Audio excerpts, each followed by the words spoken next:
Have you ever wanted your own TV show? Have you dreamed of showcasing your talent for the world to see? Well, now you can. Have your own TV show. You can have your own 30-minute show. Not only will you be seen in the Detroit area, but you can be viewed worldwide.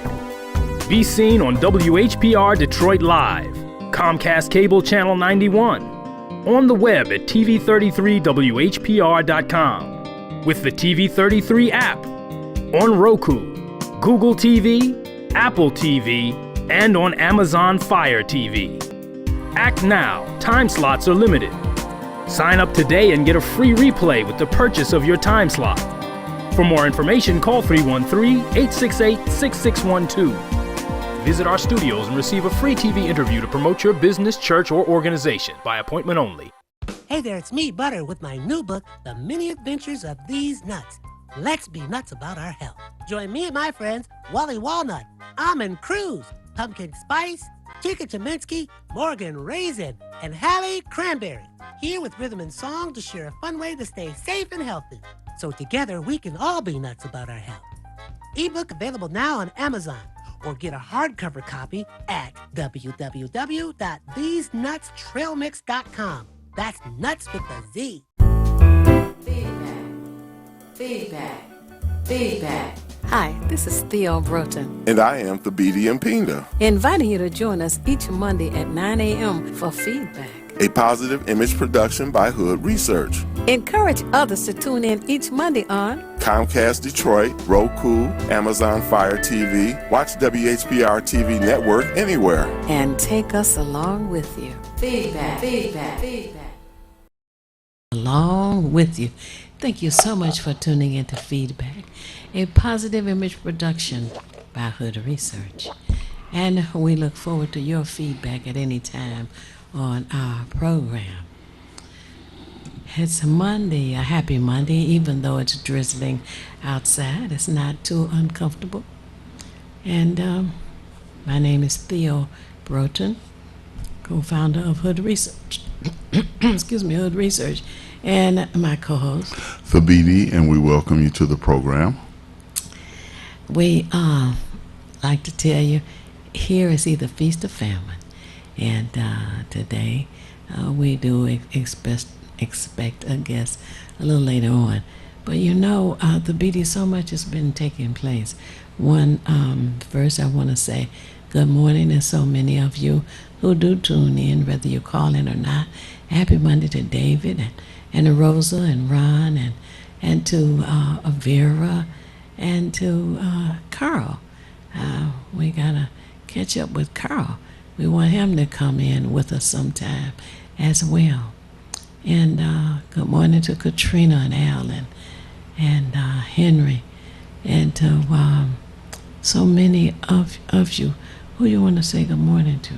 Let's say good morning to Brother Keith Hines and Professor Griggs, along with Ruth Ann. Theo and I saw a couple of weeks ago when we were going back to our places, and she's definitely one of our consistent watchers, her and Jackie. And I want to ask you all to have pen and paper handy for information you want to jot down, because as you know, when you see me on the show, I'm jotting down information myself. And ask your friends, relatives, neighbors, acquaintances, co-workers, church members, those whom you know to tune in for valuable information. Yeah, all the church members. Anyway, I was excited to hear the news about the young lady who won a spelling bee. Oh, yes.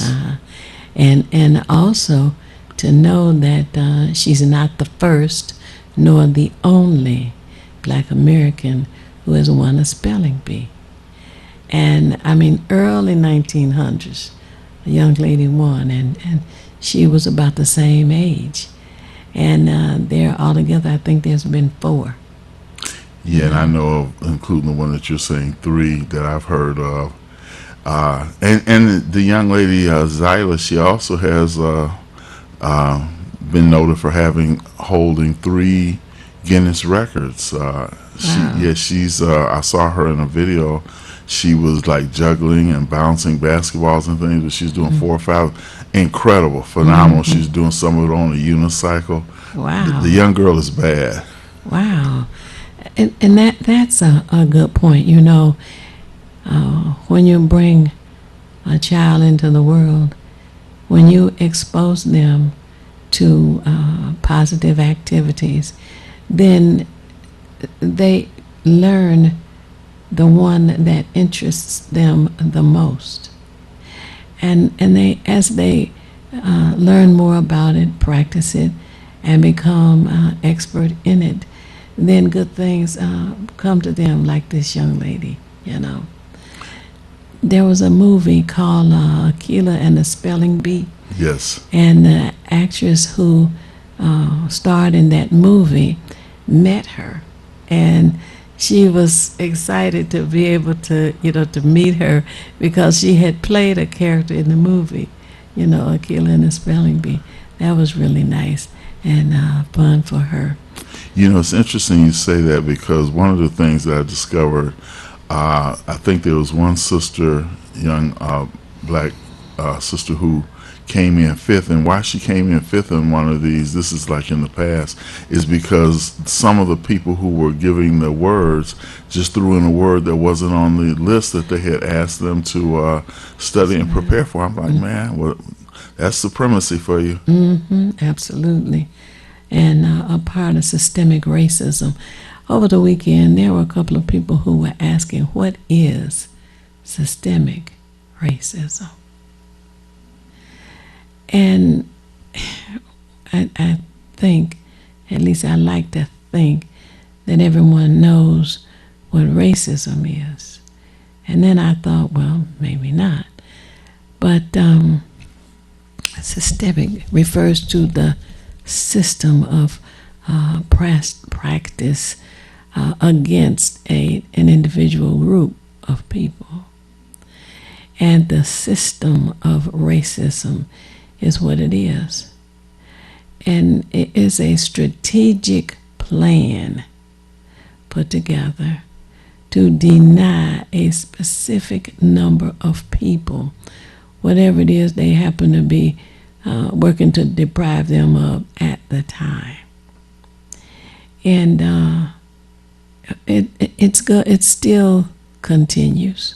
The reason that we had affirmative action, which simply meant that there was going to be some attention paid to a minority group of people who were vying to attend the state colleges here in Michigan. Or her family filed a lawsuit against affirmative action. And so the systemic racists took over. And through that court battle, it was determined that affirmative action should be eliminated here in the state of Michigan. And you have whites who say, well, it is because you're black, practiced in a job that was meant for me or mine to you. You know, there's a real attitude. Why is it that whites believe they should have access to every job, every classroom seat, every opportunity? You know, and just for you listeners now, as Theo was defining systemic racism, there's another phrase that they don't use as much, but it carries the same weight, which would be institutional racism, which I think would be the twin sister of systemic racism, that all the institutions promote and practice racist practices, which is why redlining, gentrification, gerrymandering, all that is part of a system. And the system is you know, when I say institutional, we're looking at governments as well as private enterprises, which all make that practice, which is why we come up with phrases like last hired, first fired, because it's part of a system and part of the institution. And even though they don't want to acknowledge it, well, it's just unfortunate. We're going to acknowledge it, and you're just going to have to deal with the truth. We won't be quiet just because it makes you uncomfortable with the truth. And then we go from whites practicing it to the local election with blacks practicing racism. And it was evident in the city clerk's interview when she stated that she's not going to put 47% of the drop boxes out. And that's something. Now, last year, all of the drop boxes were all over. This was a presidential election. But her excuse is, well, not that many people are going to show up, so I'm not going to spend the money to make it convenient for you Negroes. Of course, she didn't say you Negroes. I threw we that know. in. and I thought to myself, what is this woman's problem? She went before council, got additional monies for her budget, okay? So she has the money to make sure that all of the opportunities for all of the registered voters are put in place, all of them.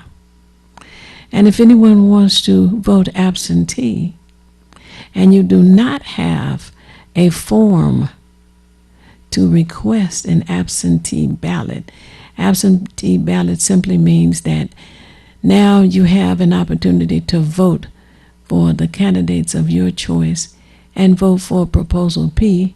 And I say vote yes on Proposal P, by the way. Myself also. Yes. And you fill out the application, which just simply says, I want an absentee ballot mailed to me early. I know election day is August the 3rd, but I want to vote now. And it doesn't matter anymore whether you have to say, oh, I'll be out of town, or I have to work, or I'm sick. You do not. Is that enough? You do not. Yeah. Never enough. Hey, have to put any reason why you want an absentee ballot. You want an absentee ballot because the law says you can get an absentee ballot, period. However, you have to fill out that application and present it to the workers at the election department. And you can mail it back or you can have somebody take it back. And the application then will be forwarded to you to fill out. And by the way, the application is very, very short. Very short. It won't take much time at all, really. Maybe, 4 or 5 questions altogether on the small ballot. I know I went to one of the locations when I didn't have mine. You could fill the request out on the spot and then get your ballot and then fill your ballot out on the spot. Yes. All a one-step process, so it's no real inconvenience at all. That's right. And I think that can't be stressed enough because some folk, well, I got to do. No, you got to exercise your right and vote. That's what you've got to do. It won't take that much time at all. So in the box on the envelope, when you put the ballot inside, there's a box for you to sign. And in order for your ballot to be processed, you must sign the envelope. There were some strange things that happened early on. They said, and people had envelopes and didn't pay any attention to them, and some did, of course, but they were addressed to some place in Texas.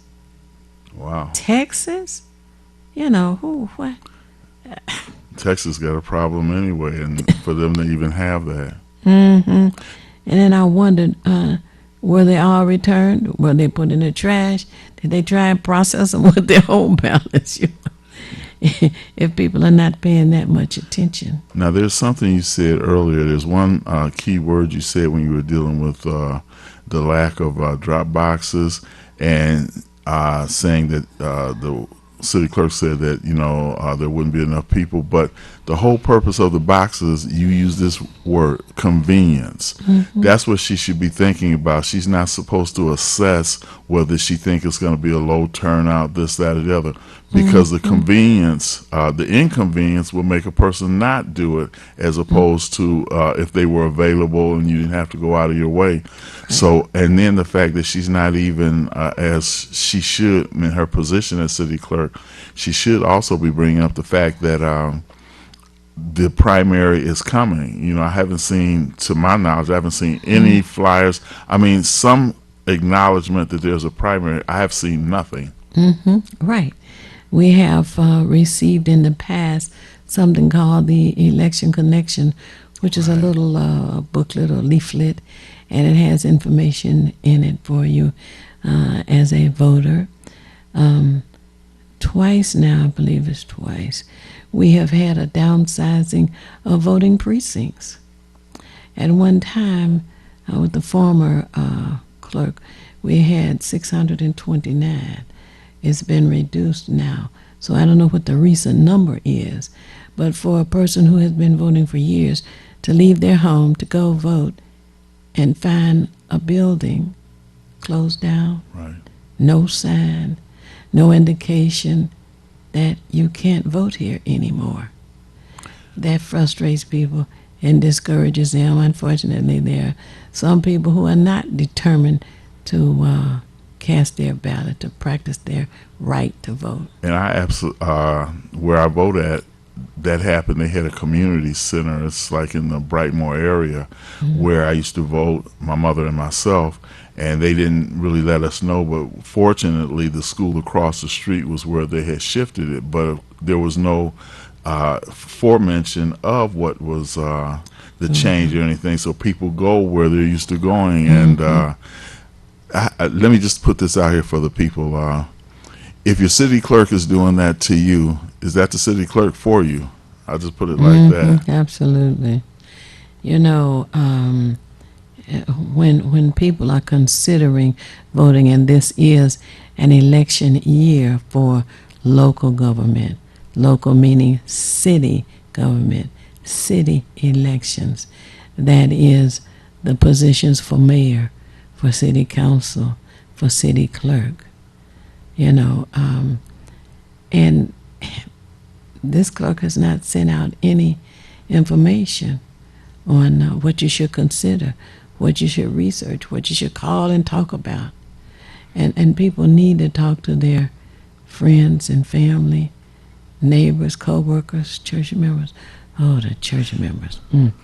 Anyway, the need for participation gets greater and greater because those you elect affect your daily life, whether you know it or not. Whether you believe it or not is irrelevant.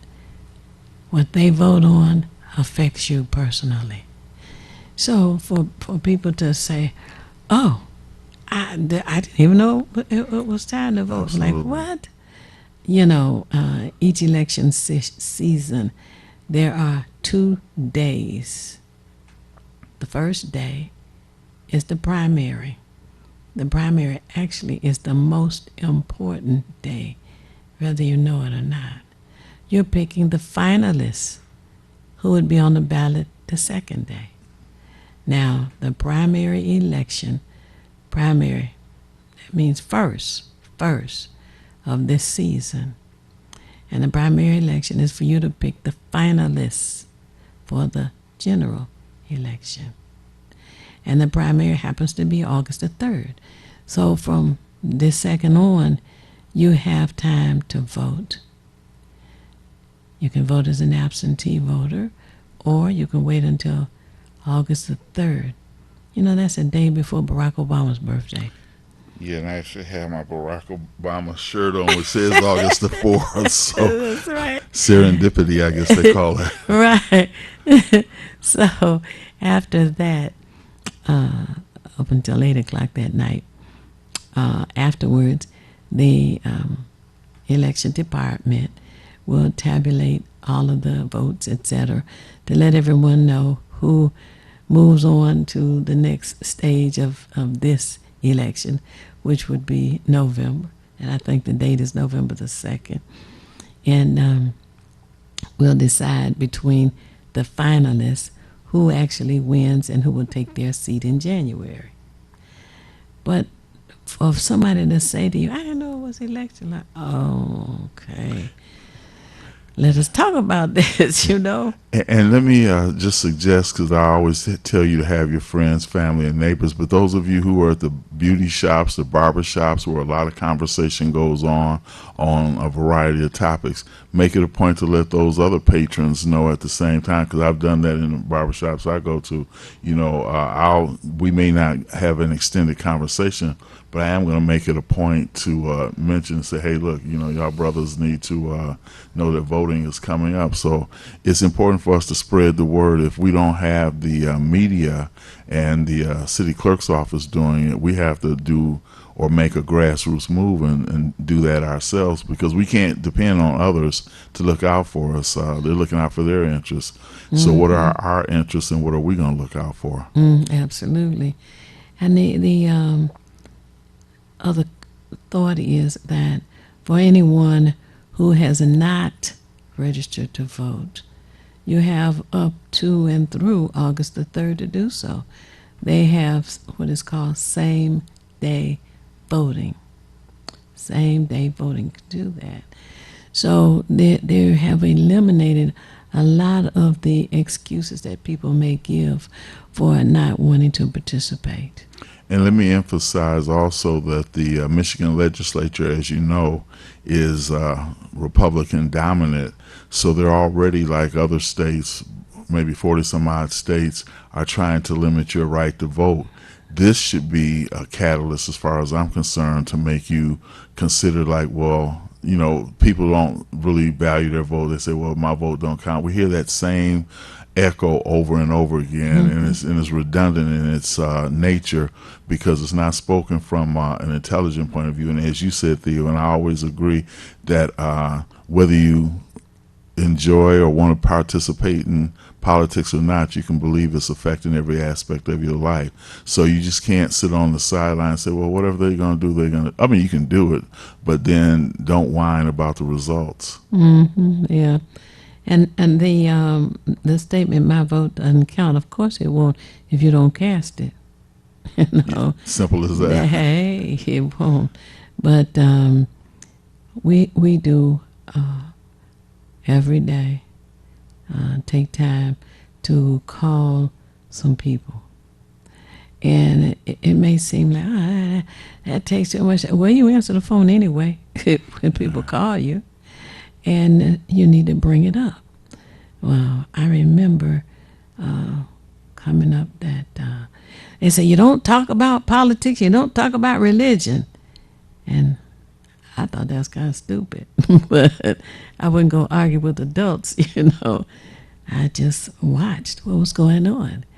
And I noticed there were these people who would come, ding dong, ding dong. Well, they talked about religion. Every time they came on the Saturday, ring your door, ding dong. Well, and let me give you this. Was it Watchtower, whatever it's called? And I thought, now wait a minute. Didn't I hear you don't talk about religion or politics? Who are these people? And so I thought to myself, well, I don't see anything wrong with talking about religion or politics. Hadn't heard a whole lot about that, but as time went on, I began to hear more and more, and I said, I need to start looking into these things. And I talk about both religion and politics. If you don't talk about it, how you gonna know about it? Exactly. Yeah, I don't get some of the logic, but maybe I'm just illogical. I just don't know. No, I think they are illogical, not you. But we have to continue to encourage people to participate in what goes on in their community. So it's, I don't know, it's important. It's very important to participate in your community, get to know your neighbors as well, and network. That's how you build a better quality community. I know Marcus Garvey used the term up you mighty race, but he also said, and I've seen this in various places, we must uplift each other. Who's going to lift us if we don't uplift each other? Exactly, yes. Well, it's about time for us to take our break. And for those of you who may want to call in, know that the number's on the bottom of the screen. My number 868-0351. Call in, and we'll be back momentarily. You're watching Detroit's own WHPR TV. Detroit Live. This is Theo Broden from Feedback. You can watch me 24 hours a day, 7 days a week at WHPR TV Now app. Download our free app at WHPR TV Now. Monday at 9 a.m. Eastern.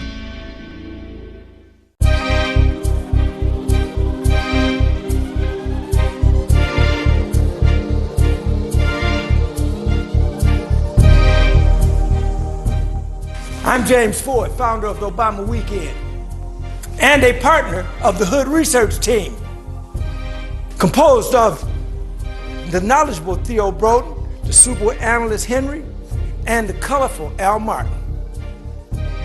This team discusses politics, seen and not seen, at the national, state, and local level. But to enhance the goals of this team, join or donate to Hood Research by visiting Twitter or Facebook, or visit hoodresearch.org, or call 248-234-2371. You can also join Hood Research on Phonecast every Saturday at 2 p.m. Eastern Standard Time by calling 978-990-5000, access code 338729. Thank you very much.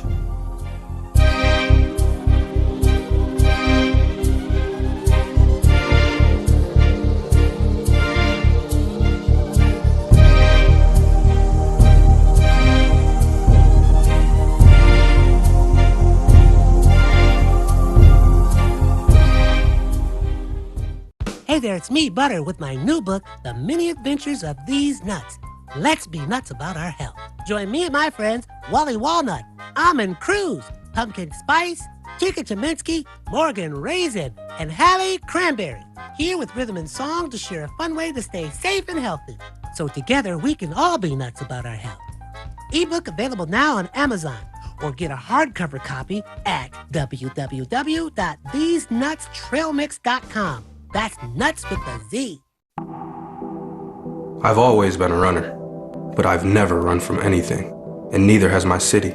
Do you want to be a Detroit police officer? Sir, yes, sir! Up! Amen! It's something special to protect the people closest to you, the ones you've known all your life, your neighbors, your friends. I was born in this city, and I'm not going anywhere.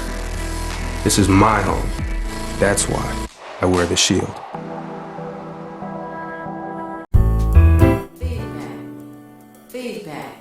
Feedback. Hi, this is Theo Broden. And I am Thabiti Mpinda. Inviting you to join us each Monday at 9 a.m. for Feedback. A positive image production by Hood Research. Encourage others to tune in each Monday on Comcast Detroit, Roku, Amazon Fire TV, watch WHPR TV Network anywhere. and take us along with you. Feedback. Along with you.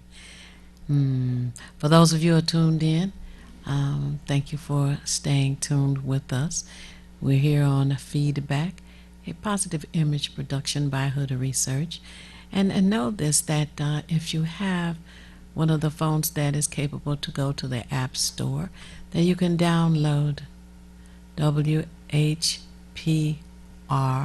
TV NOW. That's WHPR TV Now. And take us along with you. You know, before we resume and go with our guest, I need to tell those of you who may not know that Marie Thornton has made her transition, and this was over the weekend, and we wanted to let you all know that we don't have any arrangements as of yet. But I want to say that Marie has been a long time community activist. She was also a lifetime member of Hood Research. We send our sympathies to her family. Thabiti, we have a guest with us now to introduce our guest. I'd like to introduce our guest, and I want to make sure that you get this right. Her name is Erica. Let me be correct. Maria? Yes. Okay.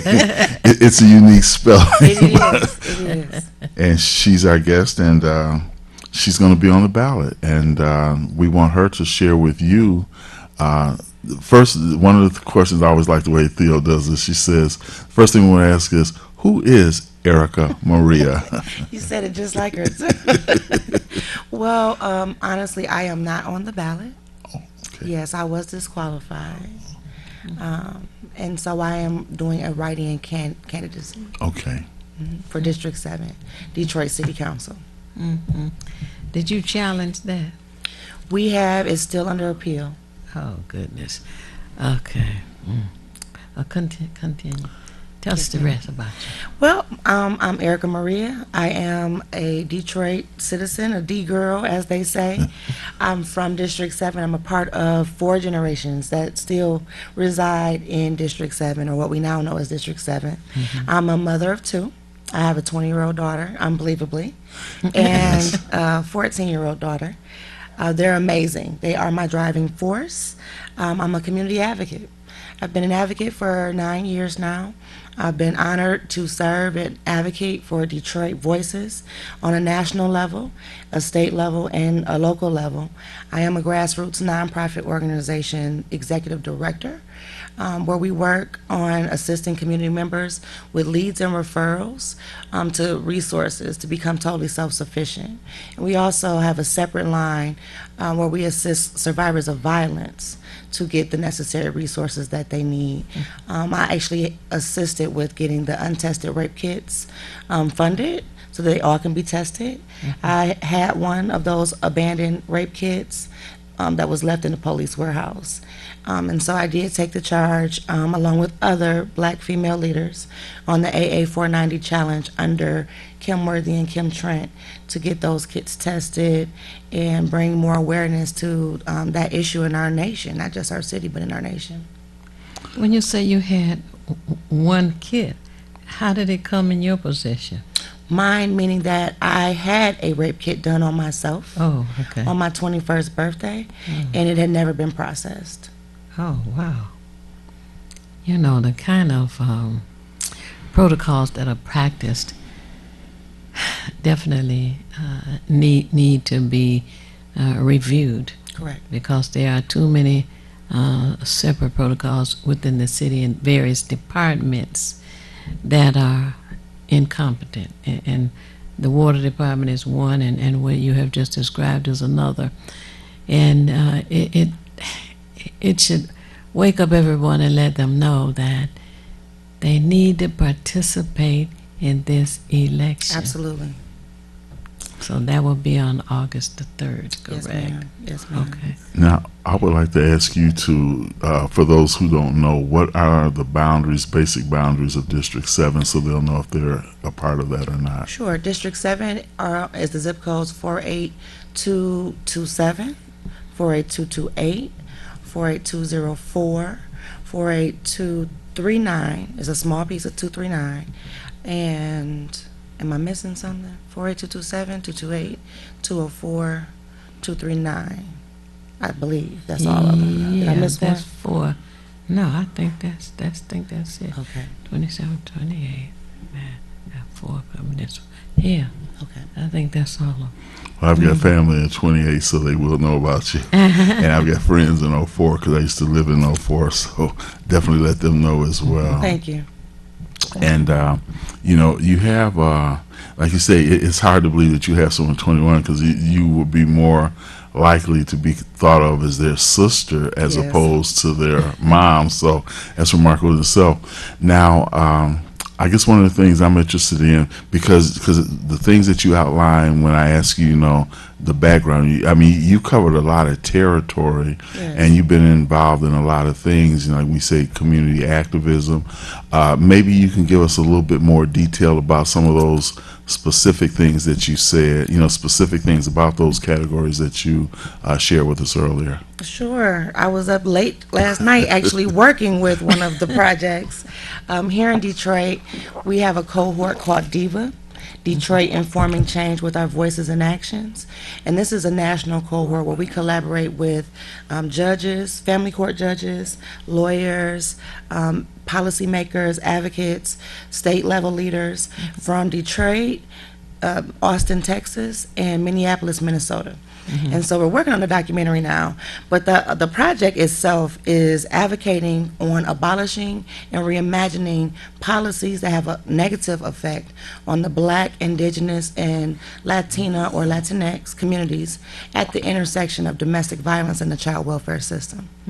And so it's a focus on that right now to reform how our communities have been traumatized with a legacy of trauma. Right? And policies that have been in place that have harmed us severely in removing our children. So we want to shift the idea from mandatory reporting to mandatory supporting. So giving our community members the things that they need so that they can keep our families together. Or, I asked the question last night, what if the child welfare system was actually created to help us? Yeah. Hey. Right? Powerful question, yes. And so when we think about just that realm of policy advocacy that I do, I bring Detroit's voice with me, right, and survivors' voices with me. I feel the same way. As Ms. Theo just said, it cross-pollinates into so many different things. If we could put our voices at the table and to really demand people to shift their thinking to mandatory supporting and make it make sense. A lot of these things that are in place don't make sense, and they are not for community. And so we need to redirect our thinking and our actions where our principles and our practice can line up. Now, you had mentioned other communities, including Latinx. So, obviously, within our community, we're African Americans, so it's easy. But now, are you getting any responses from some of these other groups that, as you say, because we're looking at the whole, I guess, the scope of people who have been affected and traumatized by policies of the system. So are you getting any feedback from some of these other communities? With this project, our focus is for Black Americans in Detroit. Okay. Minnesota specifically deals with the indigenous community, and Texas is specifically dealing with the Latinx community. And so we've been having listening sessions across the Tri-Cities and collaboratively working together with state leadership in all three and national leadership. Okay. For anybody who hasn't heard this new term, Latinx, Yes, what is ma'am. that? So in their community and language, it speaks to a broader scope of how people identify. So it used to be Latino, Latina, we know that's male and female, but Latinx, it opens up that scope, and that's how they say the word to encompass all community members, regardless of how they identify or sexual orientation. Okay. Yeah, that's interesting too, because why I say that is because we, as an African American people, have gone through various definitions, Negro, colored, etc. In other words, what I'm saying is the other people have tried to define us by their terms, but they're not part of our community, yet they try to define us. So I find that interesting that the, and the Latins, just like anyone else, has to be the authors of whatever their history is and who they are as a people, as opposed to some generic term given to the majority population, so to speak, that's here.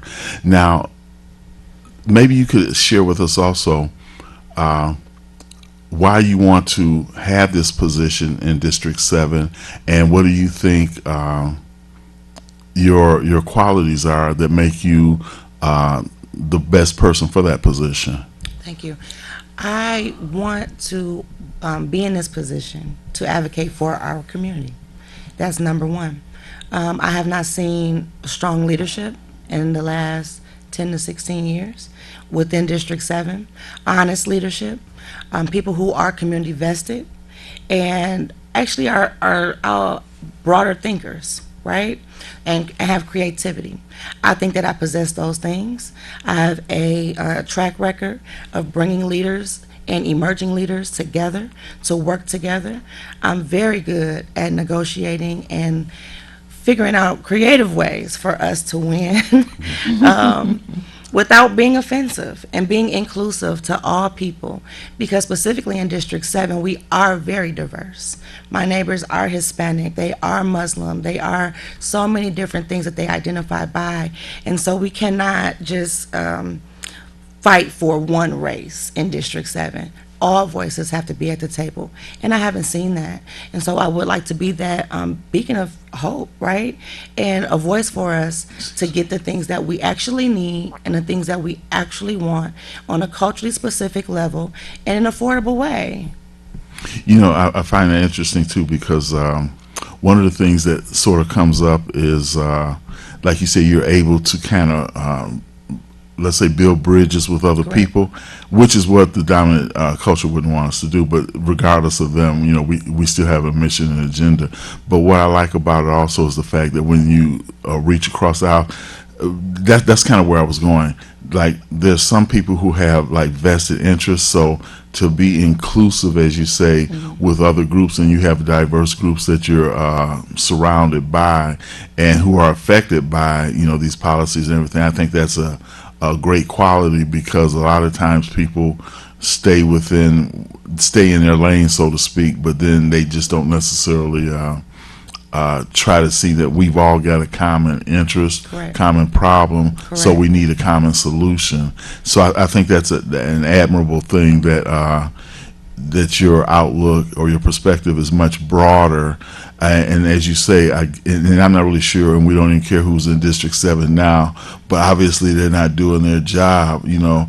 And I know a lot of people who get into the political arena, a lot of times it's for maybe a few things. One's for power, one's for the recognition of having a title, because I've worked even in, let's just say, working for businesses. I've had supervisors who were more interested in being able to tell neighbors, you know, I'm the supervisor, or I'm the foreman, or the manager or something. So the title was more important than whatever the mission or the calling was. And because of your record, you know, from what I've read and the things that you shared, now this is another thing you said, that, and Theo hears me say this all the time, I always look at it like this. People get into the political arena, but they have no track record. And you brought that up, you know, just in your last comments. So I always appreciate the fact that somebody's got a background and a foundation that they stand on in order to move forward on, as opposed to, oh, wow, you know what, they got a race open for such and such, I guess I'll just put my name on the ballot. Well, no. Doing community advocacy has been my driving force, because it's who I am. It's how I was raised. You know, the block club on Mark Twain and Schoolcraft that my grandmother was a part of. I was raised that my neighbor's issue is my issue. I've been advocating for my family members and their friends and neighbors since I was maybe in the 2nd grade. Wow. And so this is who I am. You know, I remember calling DTE to help figure out the bill in elementary school. And I love doing what I do. I love people, one, but as I've had more experience in community advocacy work, it's led me to learn that policy advocacy, not being a politician, policy advocacy is what creates real change. Because I'm not a politician. I'm a community member that's just bold enough to stand up and stand in front to say this is what we need and this is what we want. And then to speak also to building bridges. I worked as an embedded civilian domestic violence agent for the 9th Precinct on the East Side. And we wanted to be creative for October's Domestic Violence Awareness Month, me and Commander Sania Russell. And we created a program that Chief Craig absolutely loved. I wish he was still there because he wanted to continue it. But we did 2 years of the Partnership to Peace. And the Partnership to Peace was bridging the gap between law officers, community members, and service providers, all in one room. And amazingly, our community has, felt traumatized by seeing the uniform, right? And victimized and re-victimized. And so it was a very weird dynamic to see survivors of violence sitting next to fully uniformed police officers and be triggered, but then to see the officers praying with them in the hallway and really unveiling themselves regardless to the clothes that they wore, and said, I'm a human being just like you. And to share stories. Storytelling is very powerful. And for us to share those stories of our commonalities and why we live in this community, why we serve in this community, and how we can all work together to bridge those gaps. And so we decided to raise money for the only domestic violence shelter here in Detroit that only has 64 beds by designing a squad car. And it's the purple car. 2020 was the purple car, 2019 was the red car. And it strategically sits in front of different buildings as a fundraiser. But it has the moniker Stop Violence, Heal Detroit. We have a Partnership to Peace walk. And then at the event that I was just describing, it was actually a brunch. So we sat down and we broke bread together, and we shared stories. And so moving forward, I think that makes people feel more safe, right? Now, this program that you had initiated, Yes, ma'am. was discontinued? Well, when due to he COVID, left? no, due to COVID, we couldn't do the brunch in person because it's in October, right? So we couldn't do the brunch in person. We had to do something very different. And so we did a park walk. And we marched around and released those. We had to get creative. And we also adopted a domestic violence survivor. I was actually on the news about it when the police, they all caravanned over to this survivor's home and blessed her and her children with clothes, a security system, a state-of-the-art security system. It wasn't just a cheap one. They gave her a good one. And they installed it for her, and they hung out with her kids for a little bit. And so things of that nature, we don't see a lot of that, but it does happen. No, I was just wondering about the continuation. You had stated that you wish Craig was still here. Well, and my question yes. is, because he's gone, did they discontinue a program that was working? We didn't have any conversations as of yet because he made his announcement, and so we're all still working through the process. But I'm sure Commander Russell is still active in headquarters now. She's been elevated, and so I'm sure she'll still be advocating for that to happen. Because you see, it just would not make sense to discontinue a program if it's successful when we hear every day after day after day, when the news comes on, the first thing they want to talk about is who got shot in Detroit, who shot somebody in Detroit, who stabbed them, who whatever. And we need to have more positive information coming out. I agree. So I was just kind of concerned with that. The two things that you would like to accomplish as a council member would be what? Well, from what I've heard from community members, I've been still running full speed ahead as if my name was on the ballot. And meeting with community members and hosting community forums, attending community forums. The thing that I've heard as of lately on your meeting was to figure out what's going on in District 7 with these illegal auto stores or auto shops, finding out who owns these abandoned properties. How do we revitalize those things? How do we work closer with organizations like the War on Trash to remove blight? Figuring out if speed bumps are properly placed, right? I've been in several meetings since 2020 about speed bumps and the need for them, and people asking for them and applying for them. And then to hear a community member say she's noticed them on vacant streets where there are no, that's problematic for me. And so my thing is to keep community issues at the forefront.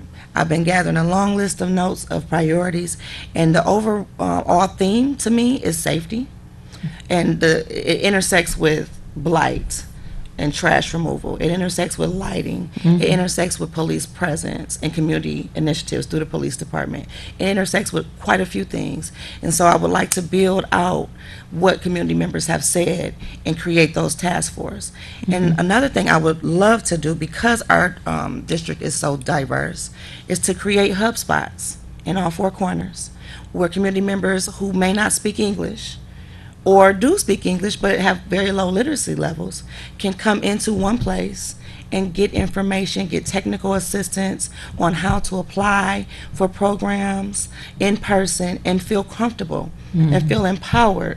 Education and empowerment is something that our community severely needs. Now, there was one other question I was trying to think of. You had something Well, one of the things you mentioned, illegal auto shops. Now, what is that? Because I want to make sure that if I've been a victim of it, I can straighten things out. I don't think we have a clear definition as of yet, but in our area, we have a lot of shops, auto body shops that have popped up. Some of them don't even have signs on them, and people are in there working and soliciting business. Tire shops where it's just a lot of random things. Used car lots also, where we don't know if these people have legitimately created these businesses and acquired that property, or even met the state guidelines to operate there. Wow. Last I heard, there was 42 of them. That's entirely too many. Too many in one area. Well, that just blew my mind. The question that I have is, tell me about this. What did you call it? War on Trash. Yes.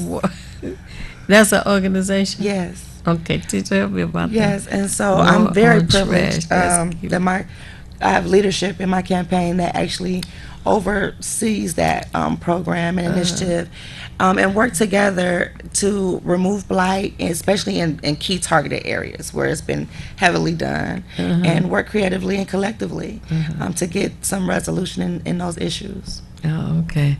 War on Trash. So go ahead. I love that. And you know, we always had like the war on poverty and things. Right. Now we got war on trash. But this is strictly. We need one in District 7. Yes, yes. And it is definitely a war, you know, and sometimes we don't understand because we can be casualties of that war as well, which is what war generally produces is casualties. And one of the things I like that you said also was that,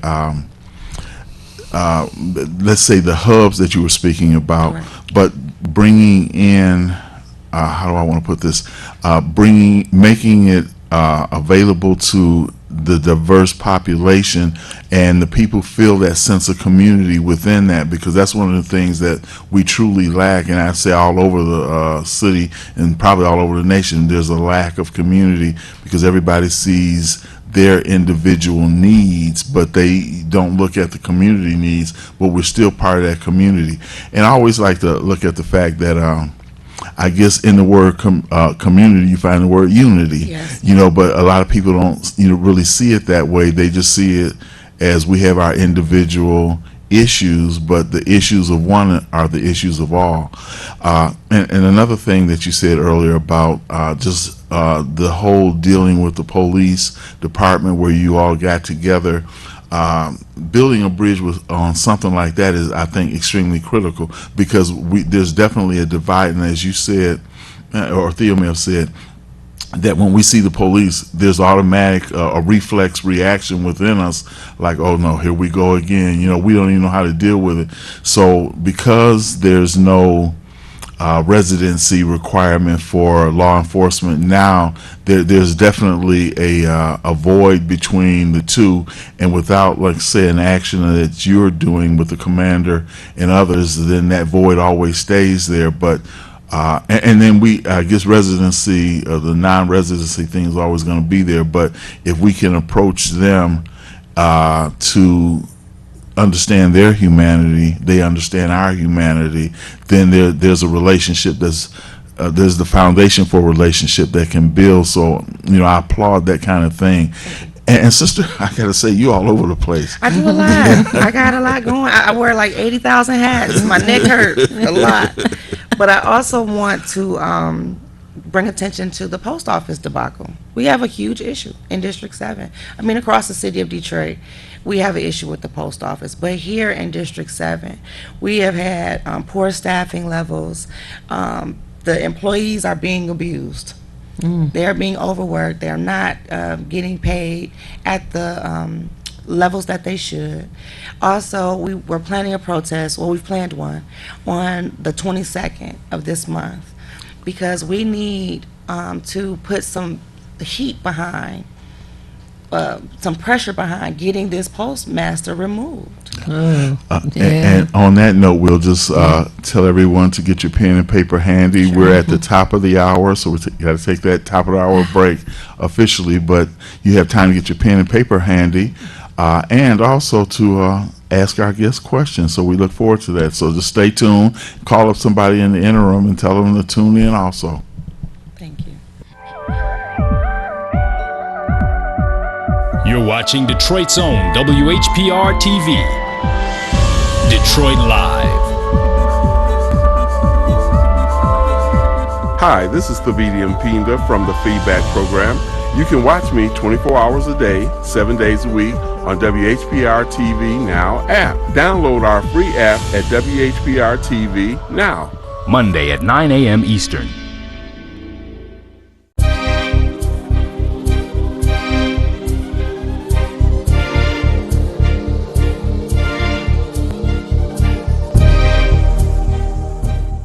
I'm James Ford, founder of the Obama Weekend, and a partner of the Hood Research Team, composed of the knowledgeable Theo Broden, the super analyst Henry, and the colorful Al Martin.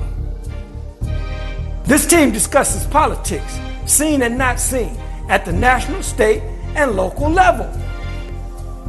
But to enhance the goals of this team, join or donate to Hood Research by visiting Twitter or Facebook, or visit hoodresearch.org, or call 248-234-2371. You can also join Hood Research on Phonecast every Saturday at 2 p.m. Eastern Standard Time by calling 978-990-5000, access code 338729. Thank you very much.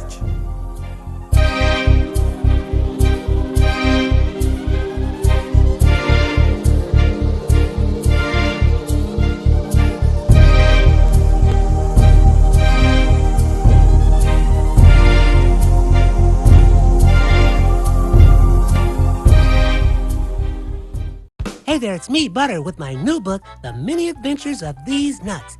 Let's be nuts about our health. Join me and my friends, Wally Walnut, Almond Cruz, Pumpkin Spice, Tika Cheminsky, Morgan Raisin, and Hallie Cranberry, here with rhythm and song to share a fun way to stay safe and healthy. So together we can all be nuts about our health.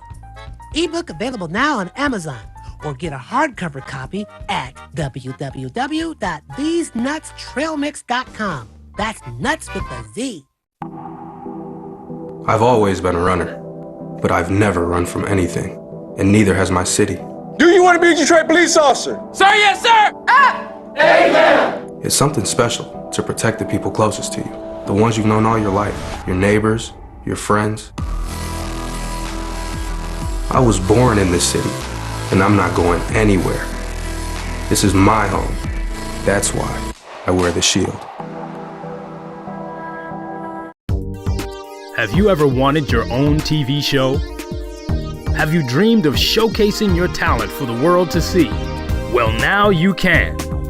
Have your own TV show. You can have your own 30-minute show. Not only will you be seen in the Detroit area, but you can be viewed worldwide. Be seen on WHPR Detroit Live, Comcast Cable Channel 91, on the web at TV33WHPR.com, with the TV33 app, on Roku, Google TV, Apple TV, and on Amazon Fire TV. Act now. Time slots are limited. Sign up today and get a free replay with the purchase of your time slot. For more information, call 313-868-6612. Visit our studios and receive a free TV interview to promote your business, church, or organization by appointment only. WGPR Detroit HD2. You're watching WHPS, Highland Park, Detroit.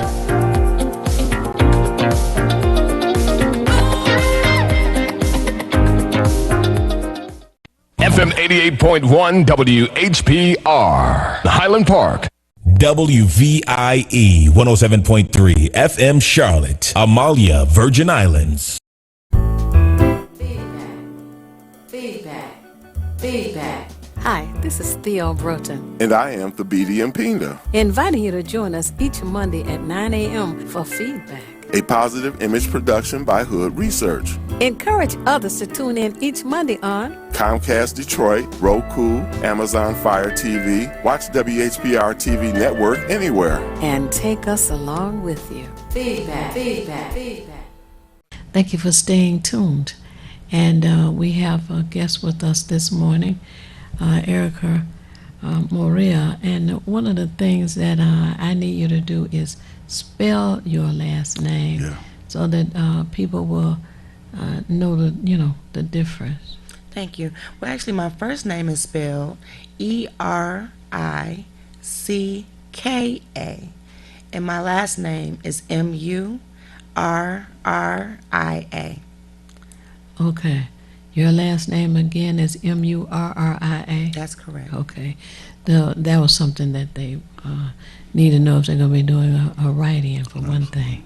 No, I was saying absolutely, yeah. We have to make sure because we know how, I guess with Duggan, they spelled it with 1 G and 2 G back then. So. Now, that was an exception, Thabiti. Now, if they just had one letter on the page, that was for the mayor. Yeah. No matter what.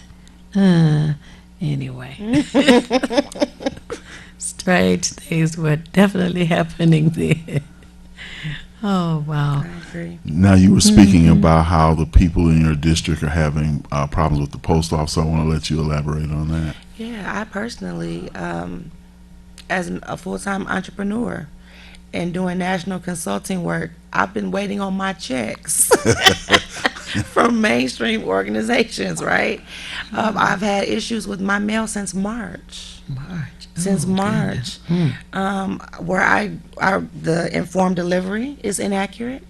When you go to the post office, it's quote unquote unofficially closed. They don't have a sign out there, but the doors are locked, and people can't get inside. They can't request their mail. Then they told us we had to make appointments to come pick up our mail. Then they told us we had to just wait in line, and we would wait in line, and sometimes you would get 1 or 2 articles of mail. It's an issue for me. It's an issue for seniors. It's an issue for people who do not have the ability to drive to the post office. And when we talk about poverty, it leaves our community at a lower rate of being able to get the things that we need. And this is a service, right? And so this service should be to the standard and what it was before we had this postmaster, where people got mail every day. You can pay your bills on time because the utility providers are not accepting the fact that you did not get your bill. Right. And the other issue that doesn't get mentioned much is the fact that there are a lot of people who actually get their medicine through the mail. Right. Where's the location of this post office? This protest will be at the Joyfield Station on Joy Road between Greenfield and Southfield Freeway. It is 16500 Joy Road, and we're going to do that at 1 p.m. And we have invited the UAW retirees. We have invited all community organizations. We've also invited others who are running in this election who agree and stand in solidarity with us. Now that's today? No, on July 22nd at 1 p.m. Oh, okay. 22nd. Yeah. Okay, now also, and I want to let everyone know the address that she gave you. There's railroad tracks right by there, so you really can't. If you got to go across the railroad tracks. So once you go across the railroad tracks, it's right there. Yeah. It's between the railroad tracks and the Southfield Freeway. Yeah, you can't go wrong with that. Now, I also want to ask you to give, and we'll do it again at the later part of the show, any contact information for people who want to support, your endeavor. Thank you so much, because I need all of the support. My name is Erica Maria, Ericka, last name Murria, and our email address is elect, ELECT, Erica, ERICKA, Maria, MURRIA, @gmail.com. The website is also www.electericamaria.com. Our phone number is 248 Yes. 516. It's so hard to remember. 8300. Thank you.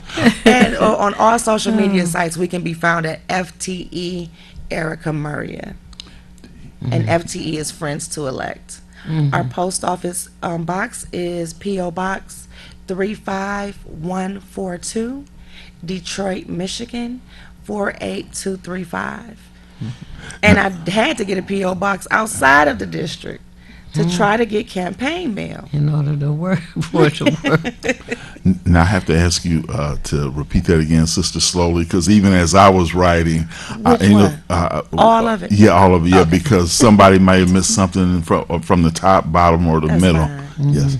So everything is pretty much elect, ELECT, Erica, ERICKA, Maria, MURRIA.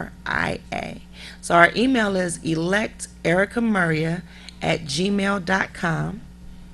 The website is electericamaria.com. And the social media sites are FTE Erica Maria. So Facebook, Twitter, and Instagram are all FTE Erica Maria. And our post office box is P.O. Box 35142, Detroit, Michigan 48235. And your phone number. Area code 248-516-8300. Okay, and we will, for those of you who didn't have your pen and paper handy as I requested, we'll mention that again just before the show closes out so you have time to get it. And I want to also remind you that the phone numbers here are 868-0342, 868-0351, and 868-4336. If you happen to live in the district, when she gave you the zones, which are 48227, 28, 204, and 39. If you either live in or know or have friends or relatives who live in those areas, please share the information about Erica Maria to them as well. And as I always say, now one of the things that's always important to me is grassroots people. Now you were saying since you were like maybe, what did you say, 2 years old? Second grade. Second grade, yeah. I knew a 2 was in there somewhere. That, you were just raised in this. And I know in my mid-teenage years, I was hanging around activists, and there was it's like it struck a chord with me, and I knew as a person, even as a teenager, that this is something that I need to address. And it's sort of like, just like with you and with Theo especially, it's been like a lifelong mission to help our people, number one, but to help all people in general after that. And that's why I say it, I'm saying it to you as a listening audience also, that track record means everything, because some people who were running a donut shop or something, they automatically start thinking, well, let me run for council or something like that, or a commissioner or whatever, but they are opportunists without a resume. It's just that, well, this space is vacant because we know that there are 4 spaces on the city council that will be vacated that we know of, at least to my knowledge now. So these people who are opportunists, I recall one time, I'm not really sure what election it was, but I remember there were over 130 or 40 people who were running. That was like, that just blew my mind. Well, it is a fact that a person has a right to run for an elected position just by being a citizen of the United States. And the highest office in this land is president. And there are only 2 requirements for you to run for president. Not to mention you got to have a lot of money. But anyway, you have to be born in the United States.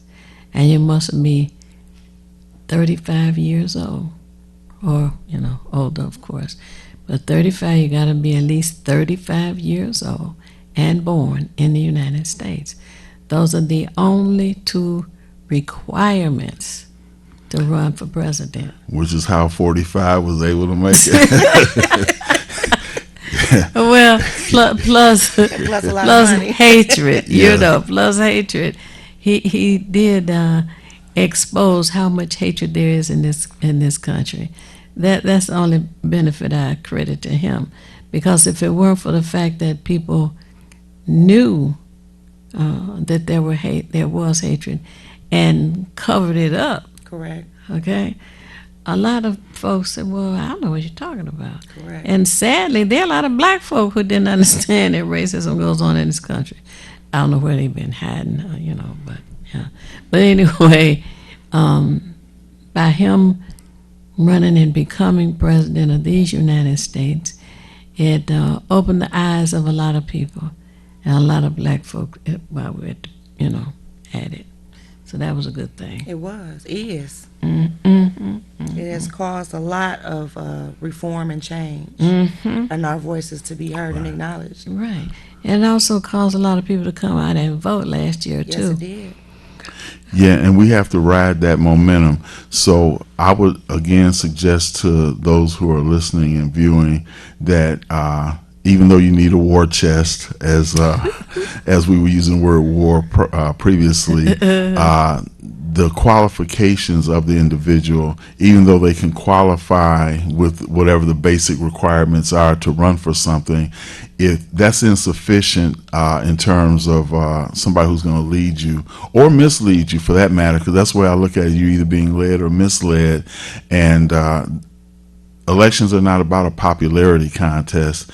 It's about getting results. And someone who hasn't gotten results in the past are hard pressed to get results in the future. They have no connections with anyone, so they can't appeal to someone like, in your case, I would say, that you work with so many different, like you say, you wear 1,000 hats.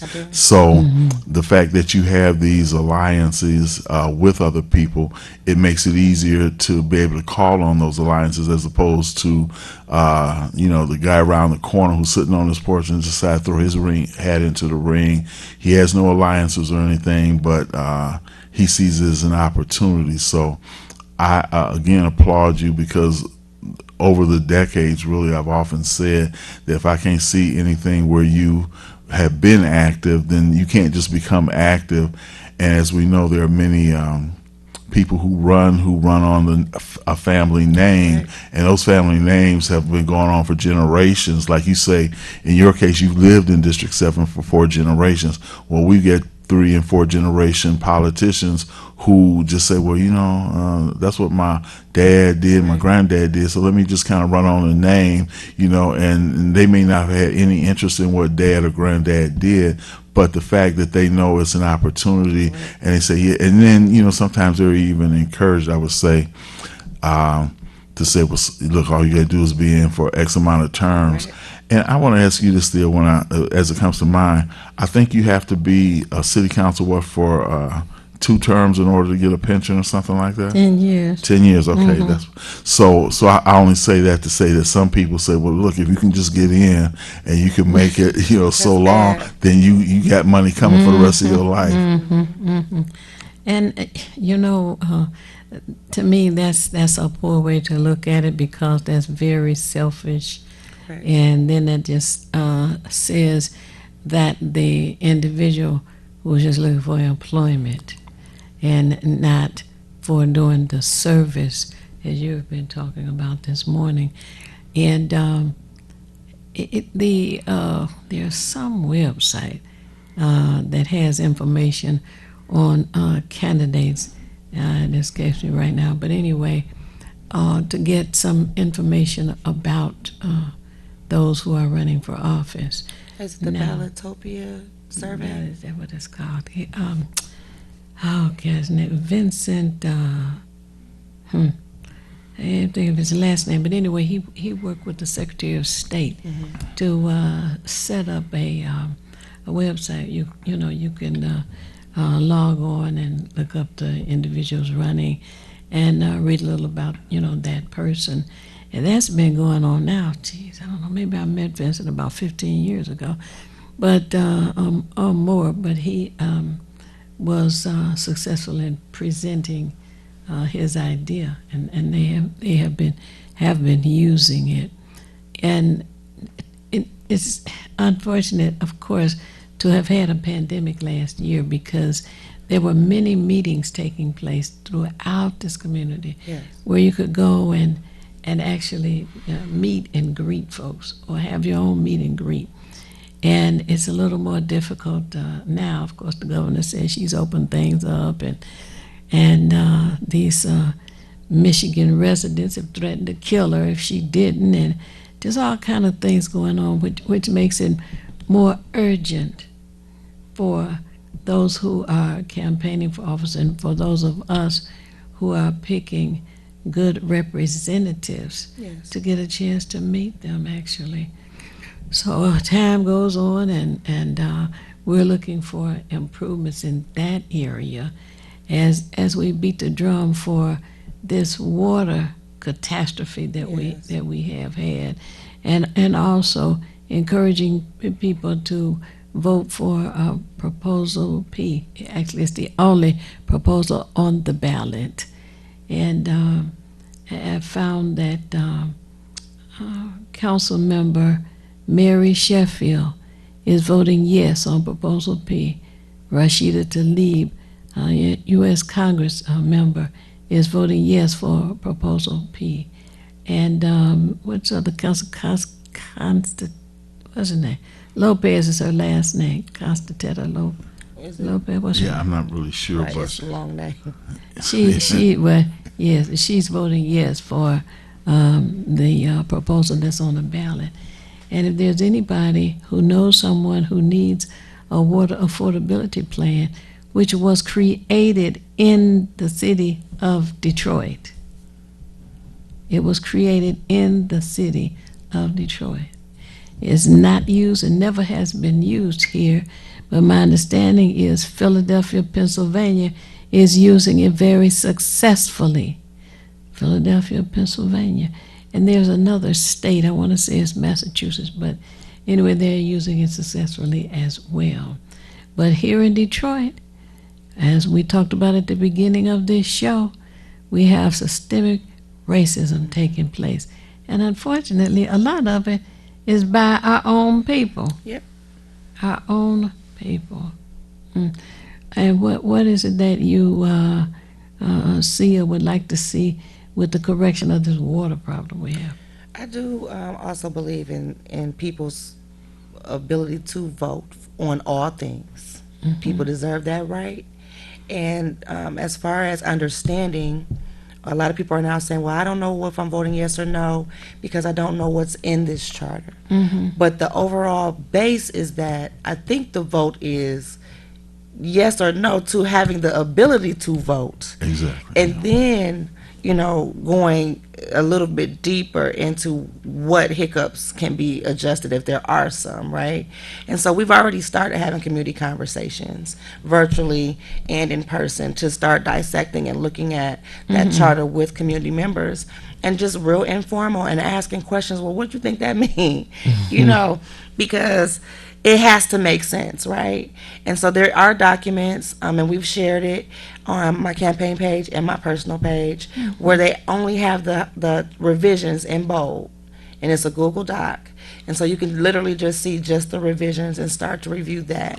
I think it's very important for people who have concerns or because they hear things on commercials or the radio.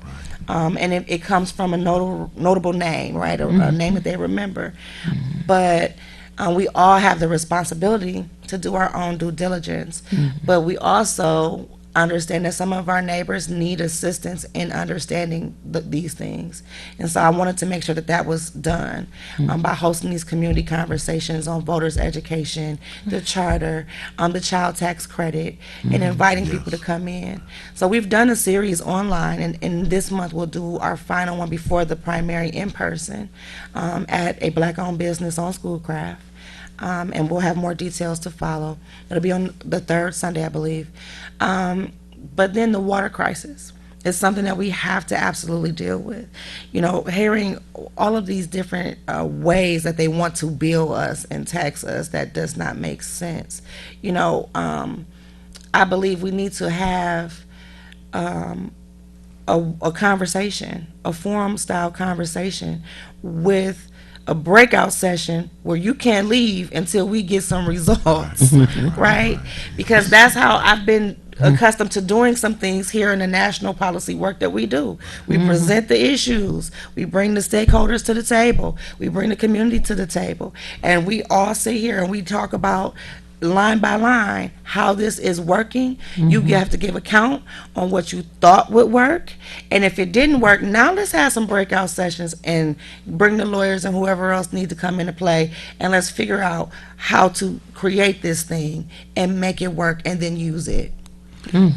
Now, I want to just bring to the audience's attention again that you're running, let everyone know that, and then I would say, because we probably got about 5 minutes or so before we'll be wrapping up. So I want you to just share with the listeners and viewers what you're campaigning and running for, and then your contact information, because I don't want to wait till the last minute to get it in. Sure. My name is Erica Murria. I am running for Detroit City Council in District 7. Please spell my name correctly, Ericka. And my last name is Murria, and I can be reached at www.elect, that's ELECT, Erica, ERICKA, Murria, MURRIA.com. So electericamurria.com. Our email address is also electericamurria@gmail.com. On all social media sites, you can find me at FTE Erica Murria. Our post office box is P.O. Box 35142, Detroit, Michigan 48235, and our phone number is area code 248-516-8300. Okay, I hope you all got that. I think it's very valuable information. I don't think you're going to find too many people who are running in any political position who has as broad a background as Miss Murria, and what you want is someone who has developed coalitions, who has a record of doing things. Because when you, like you say, you mentioned the rape kits, you mentioned working with, I believe, the 9th Precinct, and working to get things like the speed bumps, blight, and certain other things, because this affects the whole community. It just doesn't affect the Black community, white community, Hispanic, Latinx community, but it affects the whole community.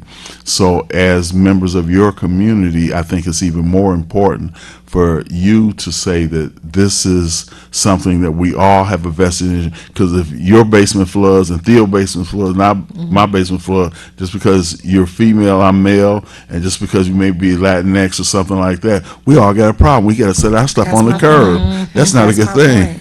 And to speak to that, I have 4 feet of water in my basement. Wow. The neighbor to the right of me, who is Hispanic, all 3 of his cars were totally submerged underwater. And the neighbor behind me, who was Muslim, he had an island. His house became an island. He couldn't even escape to get to the sidewalk. And we were talking across the fence lines and on the porch and sharing resources and texting the sites to be able to submit claims. And so that's what I mean when I hear people say, what about us? In the context of only the black community, it's offensive. Because for 10 years, that on the street that I've lived on, my neighbors have been us that is very inclusive of multiple races and ethnicities, and they need more because they don't understand the language, you know. Yeah. Well, I would like to say thank you for being here this morning, and thank you for joining Hood Research. We got new members. Erica said, and her campaign manager. She's been so quiet. I thought he might have been whispering things across the room. He didn't say anything. Well, see, he's a poet, and you would like to meet him. Yeah. So I've heard him. we're going to have it. Yes. I used to come on 1500 a.m. I do have to say thank you to my campaign manager, Mr. Michael Vento. Yes. The jazz poet. Oh, yes. And I want to let you know that on the 29th of this month, Hood Research is going to celebrate its 29th birthday. That's right. The day before my 38th birthday. Yes. Hey, so you all have to be.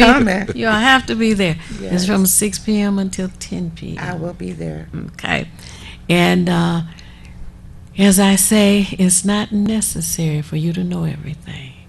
What is necessary is for you to know how to find what you need when you need it. We at Hood Research seek out as much information as we can to share with you, and encourage you to share with us to help us all make better informed decisions. And 2 things I'd like to share with you. First, this phone number. I hope you had your pen and paper handy. If you had some flood damage issues, you can call area code 313-276-8000. Again, that's area code 313-276-8000. And as I always say at the conclusion of the show, if you want to be nothing, do nothing. But the only problem with doing nothing is you never know when you're finished. Absolutely. The telephone number for Hood Research is area code 248-234-2371. Again, area code 248-234-2371. You can Google us. You can follow us on Twitter. Look us up on Facebook and our website. And consider, like Erica, joining Hood Research. I think that we have to encourage you to join us again next Monday right here at 9 a.m. But in the meantime, we have an afternoon with Hood Research each Saturday. Now it's from 3 p.m. until 6 p.m. That's every Saturday. And that's something we started May the 9th of 2020 during the pandemic, when folks were angry and bored, and when they got to telling us they were depressed, receiving anxiety attacks and all, we had to do something. So join us on Saturdays for an afternoon with Hood Research. Call us. Be with Hood Research. Peace. It's me, Butter, with my new book, The Many Adventures of These Nuts. Let's be nuts about our health. Join me and my friends, Wally Walnut, Almond Cruz, Pumpkin Spice, Chica Cheminsky, Morgan Raisin, and Hallie Cranberry, here with rhythm and song to share a fun way to stay safe and healthy. So together we can all be nuts about our health. Ebook available now on Amazon, or get a hardcover copy at www.thesenutstrailmix.com. That's nuts with a Z. Feedback. Hi, this is Theo Broughton, And I am the BD Mpinga. inviting you to join us each Monday at 9 a.m. for feedback. a Positive Image production by Hood Research. Encourage others to tune in each Monday on Comcast Detroit, Roku, Amazon Fire TV, watch WHPR TV Network anywhere. and take us along with you. Feedback.